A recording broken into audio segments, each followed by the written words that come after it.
Good morning class.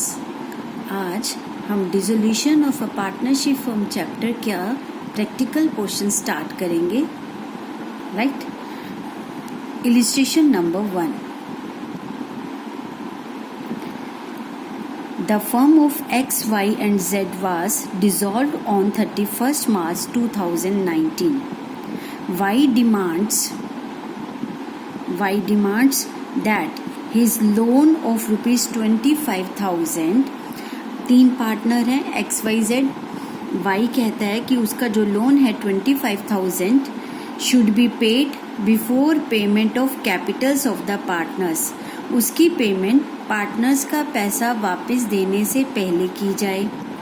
But x and Z demands that capital should be paid before the payment of Y's loan. लेकिन वो कहते हैं x और Z कि हमारा पहले कैपिटल का पैसा वापस करो, वाई का बाद में करो। Who is correct? कौन ठीक है? तो इस केस में बेटा आपने मेरी थ्योरी पार्ट की वीडियोस देखी हैं, उसमें मैंने आपको सेटलमेंट ऑफ अकाउंट्स बताया था कि जब भी कोई फर्म बंद करते हैं तो सबसे पहले आउटसाइड लायबिलिटीज पे करते हैं, फिर पार्टनर्स का लोन एंड एडवांस है वो पे करते हैं, फिर पार्टनर्स का कैपिटल का पैसा वापस करते हैं। तो अकॉर्डिंग टू सेक्शन 48 के हिसाब से पहले वाई का पैसा, वाई का लोन का पैसा वापस जाना चाहिए, उसके बाद कैपिटल्स का पैसा। तो इस क्वेश्चन में वाई इज करेक्ट आंसर लिखेंगे। Y is correct. According to section 48 of the Indian Partnership Act 1932, partners loan be paid, उसमें मैंने आपको सीक्वेंस बताया था कि लोन का पैसा कैपिटल के पैसे से पहले वापस करते हैं। It is paid before the payment of the partners capital account. Right. Now illustration number 2। Illustration number 2, all the partners decide to dissolve the firm. सभी पार्टनर्स ने डिसाइड किया फर्म को डिसॉल्व करने के लिए 31 मार्च 2019 को। Y a partner demands that, Y कहता है कि उसका लोन जो है 80,000 should be paid before payment of Mrs X loan. अब मिसिस एक्स भी एक पार्टनर है, उसकी वाइफ ने भी फर्म को लोन दे रखा है, ठीक है, वाई ने भी लोन दिया हुआ है। वो कहते हैं मेरे लोन का पैसा मिसिस एक्स के लोन से पहले वापस करो। एक्स का लोन कितना है? 20,000। But x another partner demands, लेकिन जो एक्स है, जो दूसरा पार्टनर है, वो कहता है that Mrs X loan should be paid before payment of Y's loan. Y के लोन से पहले मिसिस एक्स का लोन वापस करो। Who is correct? तो वही बात है, इस क्वेश्चन में मिसिस एक्स आउटसाइडर है, एक्स वाई तो बिजनेस की फर्म के पार्टनर है। तो सबसे पहले according to section 48 outside liability पे करनी है, तो मिसिस एक्स तो बाहर की है, तो पहले मिसिस एक्स का लोन वापस करेंगे, फिर पार्टनर का लोन यानी वाई का लोन वापस करेंगे दूसरे नंबर पर, फिर तीसरे नंबर पर पार्टनर्स की कैपिटल का बैलेंस जितना भी निकलता है उसे वापस करेंगे। तो यहाँ पर कौन ठीक हुआ? एक्स ठीक हुआ। X is correct. रीजन मैंने आपको बता दिया है, सेम रीजन यहाँ लिखा है, ठीक है। अब चलते हैं, ये अब हमारा 1 मार्क क्वेश्चंस जितने भी आने हैं इस तरह से केस स्टडी बेस भी आ सकते हैं। Illustration number 3, A and B are partners in a firm sharing profits in the ratio of 3:2. Mrs. A तो आउटसाइडर हो गई ना। Mrs. A has given a loan of rupees 20,000 to the firm and the firm had also taken a loan of 10,000 from B. अब firm ने B partner से भी loan लिया हुआ है और A की वाइफ से भी लोन लिया हुआ है। The firm was dissolved, firm बंद हो रही है, and its assets were realised for rupees 25,000। अब एसेट्स को बेचने से 25,000 रुपये मिला। State the order of payment. अब बताओ इस 25,000 में से किस ऑर्डर से पेमेंट की जाएगी? Of Mrs as loan and B's loan with reason if there were no other creditors of the firm. कि बिजनेस में सिर्फ ये दो ही लाइबिलिटीज हैं, कोई और क्रेडिटर्स नहीं है। तो सेक्शन 48 क्या कहता है बेटा? सेक्शन 48 पहले आउटसाइड लायबिलिटी, तो आउटसाइड लायबिलिटी में पहले कौन हुआ? Mrs as loan. ए की लोन का कितना अमाउंट है? 20,000। तो मिसिस ए की लोन को हमारे पास 25,000 रुपये आए, इसमें से मिसिस एज लोन 20,000 की पेमेंट कर दी। अब हमारे पास बचे कितने? 5,000 रुपये बचे। ठीक है, जो बाकी का 5,000 रुपया है उससे किस में यूज़ करेंगे? The remaining 5,000 is paid to another partner, यानी बीज लोन अकाउंट। ठीक है, तो जबकि बी से हमने 10,000 का लोन लिया था, लेकिन उसको पूरा नहीं लौटा पा रहे हैं। उसको कितना लोन वापस कर पा रहे हैं? केवल 5,000, क्योंकि फर्म के पास 25 में से 20 देने के बाद केवल 5,000 रुपये ही बचे हैं। ये है हमारा सेक्शन 48 का सेटलमेंट ऑफ अकाउंट्स, कि पहले पैसा किसको देना है, किस ऑर्डर में, फिर दूसरे नंबर पर किसको, फिर तीसरे नंबर पर किसको। इसी सीक्वेंस में हमें न्यूमेरिकल पार्ट में भी बताना है और थ्योरी पार्ट में भी। Now illustration number 4। Illustration number 4 में X and Y were partners sharing profits in the ratio of 3:2। X और Y 3:2 के पार्टनर्स हैं। Give journal entries under following situations at the time of dissolution of firm. Firm dissolve हो रही है, firm की डिसॉल्वेशन के time क्या entries होंगी, ये आपके पास अलग अलग सिचुएशंस दे रखी हैं। सबसे पहली सिचुएशन है आपके पास number 1, workman compensation reserve in the balance sheet. Balance sheet की लाइबिलिटी साइड में रिजर्व है 75,000 का, and there was no liability towards workman compensation, और कोई भी लाइबिलिटी नहीं है, यानी कोई वर्कमैन कंपनसेशन क्लेम नहीं है। इट मीन्स इस गुल्लक में जो पैसा बचा वर्कमैन कंपनसेशन रिजर्व में, उसके अगेंस्ट कोई क्लेम नहीं है, तो सारा पैसा किसका होगा? पार्टनर्स का होगा। ठीक है, तो हमारे पास कितने पार्टनर्स हैं क्वेश्चन में? 2 पार्टनर है, X और Y 3:2 की रेशो। तो ये सारा अमाउंट उन दोनों में बट जाएगा, तो एंट्री होगी workman compensation reserve account debit to X capital to Y's capital. 75,000 को 3:2 की रेशो में डिस्ट्रीब्यूट कर दिया। अगला केस आता है वर्कमैन कंपनसेशन रिजर्व है आपके पास 60,000 का, and liability for it was 35,000। अब लोगों ने जो क्लेम किया है वो 35,000 है, तो इस रिजर्व में से 35 तो उन लोगों के लिए रखना पड़ेगा जिन्होंने क्लेम किया है, लाइबिलिटी अराइज हो रही है।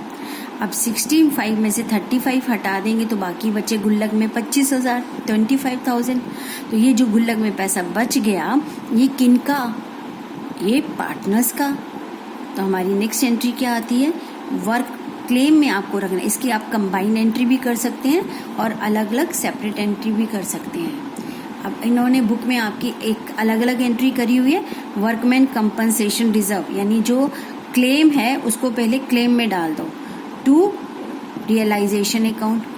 अब यहाँ बच्चों को थोड़ा सा कंफ्यूजन होता है कि रियलाइजेशन में क्यों डाला है, क्योंकि मैंने आपको बताया था कि जब फर्म बंद होती है तो हमें अकाउंट्स क्लोज करने के लिए सबसे पहले एक अकाउंट खोला गया है, नॉमिनल अकाउंट, जिसमें सबको ट्रांसफ़र कर देते हैं, जो लेना है और जो देना है। अब यहाँ पर हमने पे करना है, क्लेम है 35,000 का, तो इसे भी हमने रियलाइजेशन में ट्रांसफ़र कर दिया। अब गुल्लक में जो 25,000 रुपये रिजर्व में बचे हैं वो पार्टनर्स में डिस्ट्रीब्यूट होंगे। तो अगली एंट्री आती है workman compensation reserve account debit, workman compensation reserve account debit 25,000, और इसको पार्टनर्स में 3:2 की रेशो में डिस्ट्रीब्यूट कर दिया। क्लियर? अब यहाँ तक तो बच्चे एंट्री करते हैं, लेकिन यहाँ पर एक एंट्री और आपको करनी है। वो एंट्री क्या है बेटा? जो क्लेम था रियलाइजेशन में आपने ट्रांसफ़र किया, ये 35,000 रुपये 35,000, ये क्लेम है, लाइबिलिटी है, इसे पे भी करना है। रियलाइजेशन में तो ट्रांसफ़र किया टू क्लोज द अकाउंट और बताने के लिए कि ये देना है, लेकिन जब वास्तव में हम इस लाइबिलिटी को पे करेंगे तो एंट्री रियलाइजेशन के थ्रू ही करेंगे। तो एंट्री क्या होगी? Realisation account debit to bank account 35,000।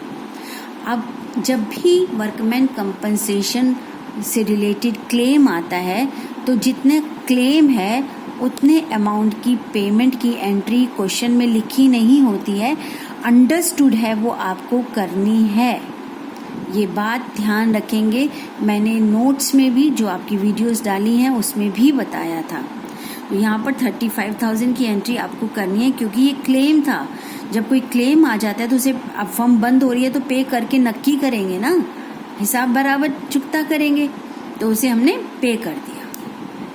ठीक है, अब हमारा थर्ड पॉइंट है, अगला पॉइंट है क्वेश्चन में, वर्कमैन कंपनसेशन रिजर्व है 60,000 एंड लाइबिलिटी वाज 75,000। अरे भाई, यहाँ तो हमारी गुल्लक में 60,000 ही पड़े हैं और जो वर्कर्स ने क्लेम किया है वो कितना है, 75,000 है। तो सबसे पहले जो हमारी गुल्लक में है उतना तो हम पहले ट्रांसफ़र करें रियलाइजेशन में, क्योंकि उतना तो क्लेम है ही है, और हमें पे कितना करना है, 75,000।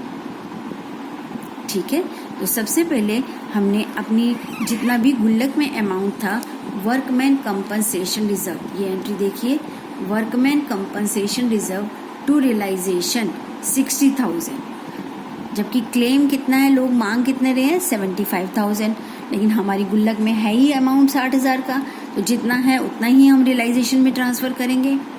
हाँ, जब इस क्लेम की पेमेंट की बारी आएगी तो हम पेमेंट की एंट्री में क्या लिखेंगे, भी हमारे पास इतना तो हमने लाइबिलिटी के लिए ट्रांसफ़र करा है, लेकिन रियलिटी में पे कितना करना पड़ रहा है, realisation account debit to bank 75,000। ये आपकी एंट्री है, realisation account debit to bank 75,000, this one. Clear है सबको?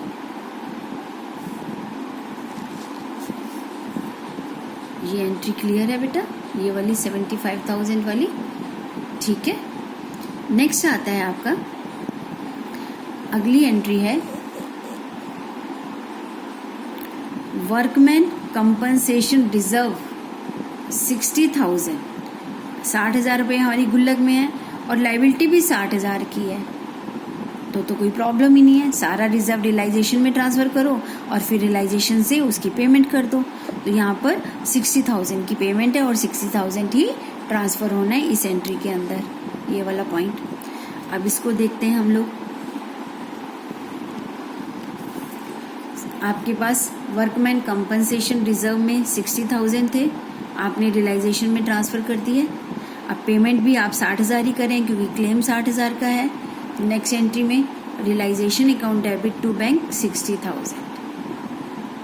ठीक है, इस क्वेश्चन में सारे केसेस डिस्कस करे गए हैं जो भी वर्कमैन कंपनसेशन रिजर्व से रिलेटेड हो सकते थे। अब इसके बाद नेक्स्ट पॉइंट आता है, last point, workman compensation reserve was nil, हमारी गुल्लक में 1 रुपया नहीं है और आपके पास क्या आ गई, लाइबिलिटी आ गई, तो ये तो एक तरह से कॉन्टीजेंट लाइबिलिटी ही हो गई। ठीक है ना, कोई रिजर्व में पैसा नहीं है तो अचानक कोई लाइबिलिटी आ गई और हमें पे करनी पड़ी, तो कॉन्टीजेंट लाइबिलिटी का भी मैंने वीडियोस के अंदर बताया था। क्या करते हैं, पेमेंट करनी है तो realisation account debit to bank, और अगर कोई कॉन्टीजेंट एसेट मिलती है तो bank account debit to realisation. हमें हर ट्रांजैक्शन रियलाइजेशन के थ्रू करनी है, तो ये एक कॉन्टीजेंट लाइबिलिटी होगी क्योंकि हमने कोई रिजर्व मेंटेन नहीं किया। तो इसकी जनरल एंट्री क्या करेंगे हम लोग, realisation account debit to bank 15,000 रुपये। ठीक है, because workman compensation reserve account में कोई बैलेंस नहीं है। Now illustration number 5। Illustration 5, pass journal entries for the following transactions on dissolution of a firm of partners A and B। अब यहाँ पर आपको जर्नल एंट्रीज का है करने के लिए कौन सी फर्म डिसॉल्व हो रही है, A एंड B की। आफ्टर, क्वेश्चन ध्यान से पढ़ना है बेटा, क्वेश्चन में बड़ी क्लियरली लिखा है कि जर्नल एंट्री कौन सी और कैसी करनी है। After various assets other than cash, जितनी भी एसेट्स हैं कैश को छोड़कर, एंड आउटसाइड लाइबिलिटीज, जितनी भी बाहर की लाइबिलिटीज हैं, have been transferred to realisation account, वो सारी रियलाइजेशन अकाउंट में ट्रांसफ़र हो चुकी हैं। इसका मतलब आपको ट्रांसफ़र की एंट्री नहीं करनी है। आपने पहले वाली YouTube में देखा होगा, मैंने आपको बताया कि जब भी कोई फर्म बंद होती है तो उसके फर्म के बंद होने पर सबसे पहले हम सारी एसेट्स को किसको छोड़कर, कैश एंड बैंक और फिक्टिशियस एसेट्स को छोड़कर सारी एसेट्स को रियलाइजेशन में ट्रांसफ़र करते हैं। ऐसे ही आउटसाइड लायबिलिटीज़ को भी रियलाइजेशन अकाउंट में ट्रांसफ़र करते हैं। तो वो कहते हैं कि आपको ट्रांसफ़र की एंट्री नहीं करनी है after transferring all the assets, ठीक है। बाकी उसके बाद जो जो लिखा गया है उसके हिसाब से जर्नल एंट्री करनी है आपको, जिसमें सबसे पहला पॉइंट है ए लेता है 50% of the stock at a discount of 20%, यानी जितना स्टॉक आपने ट्रांसफ़र किया है उसमें से आधा तो ए ले जा रहा है 20% डिस्काउंट पर। रिमेनिंग स्टॉक, तो रिमेनिंग कितना बचा, 50% ही बचा।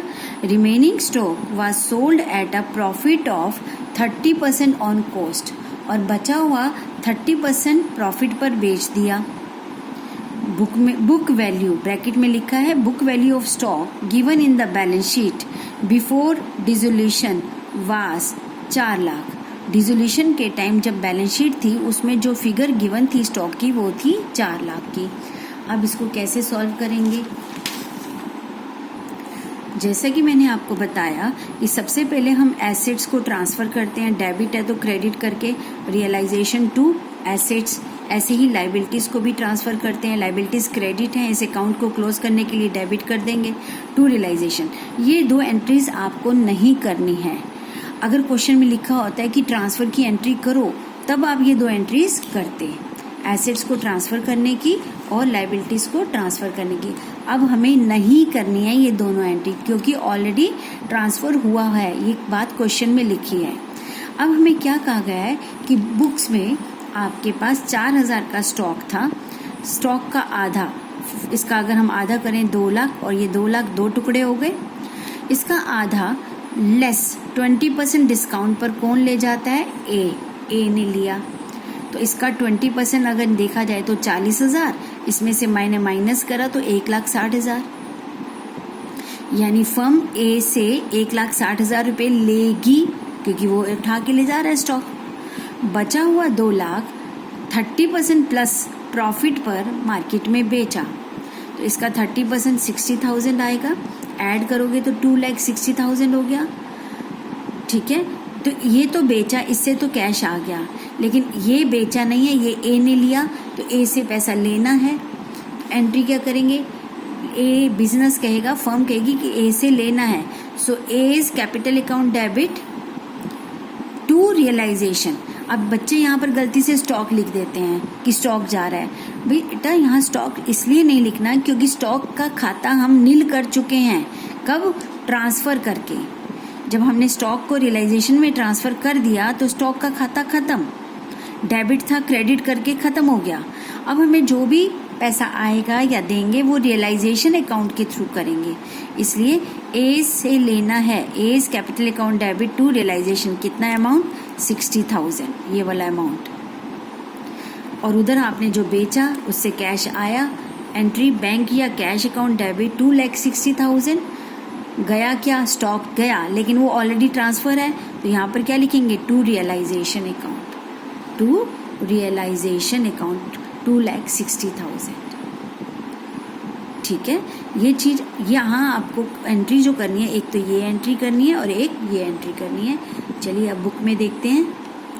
देखिए ए से लेना है, A is capital account 1,60,000, solve करके मैंने अभी बताया, और बेचने से पैसा आया bank account debit to realisation 2,60,000, right. Next है debtors 2,64,000, provision for doubtful debts हैं 24,000 का, ₹48,000 off the book debts, book debts कहते हैं डेटर्स को। प्रूव्ड बैड, ये क्या प्रूव हो गए हैं, बैड यानी डूब गया है पैसा। एक बार इसको दोबारा से पढ़ेंगे क्योंकि डेटर्स थे इतने। डेटर्स कहाँ लिखे होते हैं, एसेट में। प्रोविज़न फॉर डाउटफुल डेट्स कहाँ लिखा होता है, लायबिलिटी साइड में। अब जब हमारा पैसा ये तो ट्रांसफ़र कर दिया, जब पैसा आने की बारी आई तो प्रूव्ड बैड हो गई, यानी पैसा नहीं मिला। कितना? 48,000 का, राइट। अब इसको कैसे करेंगे? यस क्लास, नेक्स्ट पॉइंट है हमारा डेटर्स 2,64,000 के हैं। Provision for doubtful debts already हमारे पास 24,000 है। ₹48,000 off the book debts proved bad, ये बैड प्रूव हुए, मतलब इनसे पैसा नहीं मिलेगा। अब इस चीज़ को कैसे देखना है? क्वेश्चन में सबसे ऊपर ये लिखा है कि these items has been transferred, ठीक है। अब ये देखिए बेटा,